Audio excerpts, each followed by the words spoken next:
Hi, this is Trish Kendall with Choose and Become. I'm just wrapping up part 3 of a 4-part workshop series for lots of teams for my client, account managers, account executives, sellers. And part 3 was really focused on just becoming even better, more effective listeners and listening in a certain way. There's all types of listening.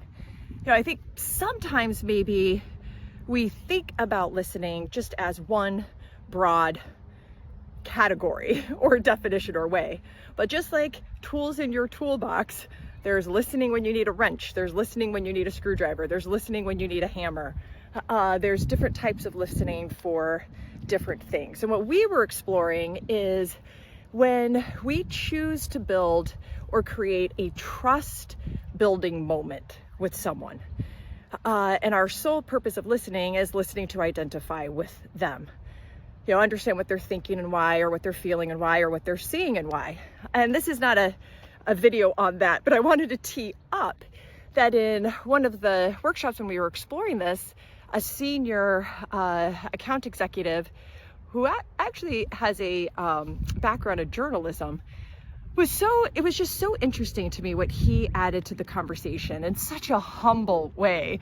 But I was like, oh my gosh, I could learn from this person so much. But one of the things that he said, we were exploring what are the things that we do or don't do when we are listening to identify with someone, you know, listening at the top of our game to identify in that moment, to build trust with that person. And so we were all exploring examples and things like that. And one that he gave us, that he said he learned from someone else, so he's carrying it forward. Multiple people were saying, when your phone is on the desk or the kitchen table or the kitchen counter, you know, remove the phone, put it away, put it in a basket or a drawer, actually move it from the environment in which you are listening to someone, whether it's on the phone or video or in person. Okay, so we all got that. That's a good practical tip that we need to remember. But his was, he said that somebody he respects took it to another level, and when he is having dinner with someone, coffee with someone, breakfast with someone, whatever, in person, maybe it's a meeting, maybe it's informal, but in person, he always has his phone away, like in his bag, not just in his pocket, but it's in his bag. Then he said, when that person gets up to go to the bathroom, or maybe they get called out for a minute, if it's a meeting in the office or at a restaurant, you go to the bathroom or you go, whatever, do something. He never pulls that phone out. He doesn't pull the phone out until that interaction is completed, meaning breakfast is over, bill is paid, he's walked to his car or to the train or back, you know, that moment, that whole moment with that person is over. Because he said, you know, when the person is coming back to the table or coming back to you, when you don't have your phone out, it's almost like you're a great host. You're ready for them. You're still present with them. You didn't get distracted. Maybe you've been thinking about some of the things that they shared or that they didn't share, or you're marinating, letting what you observed about what they might be feeling or thinking, you're letting that marinate. And so I just thought that was awesome. This is a long way. He did not take this long. This person was a man of few words, and his words were so impactful. But he said, don't just put the phone away.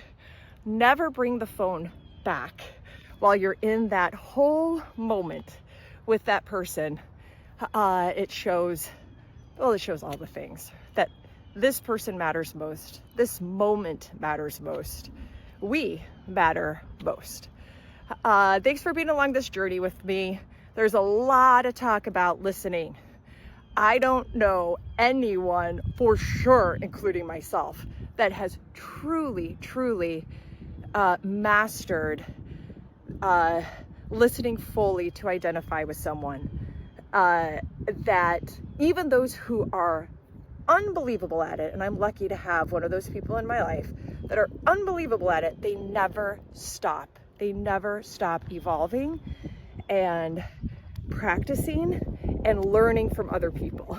So I'm grateful for this particular person in my workshop who reminded everyone, all of these senior account managers and account executives who've been in their career for a very long time, just reminding us in such a humble way, one more thing that we can do to make the other person matter most.